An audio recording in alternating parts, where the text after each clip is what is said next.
So what's up mga guys? Okay. So mga lods, isa na namang talakayang uminit at umali-alikabok na balita, no? Meron na namang isang content creator na ito nga talaga namang umiinit sa utak ko, no? So gusto ko magpakawala ng kalokohan. So ganito yon guys. Hindi ko na pangalanan kung sino siya. So ganito yun. Marami sa kanyang nagreklamo. Tulad na lang na itong papakita ko sa inyo. Sinong hindi maiinis sa kanya? Ang usapan ay usapan. Ang usapan ay i-follow. Pero bakit ganon? In-unfollow. Tama ba yun? Ito na siya guys.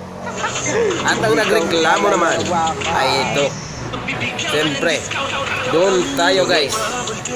Yan. Doon tayo kung saan tama. Binabalansi lang natin ang nararapat. Okay. So kung papasikatin natin, walang problema. Kahit huwag na akong sumikat. Basta siyang sumikat. Bubo ka talaga. Alang-alang lang sa ating mga content creator na mahina pa. At sa kanya siya na may sadyang nagpapahina sa ibang creator. Followers. Bye-bye.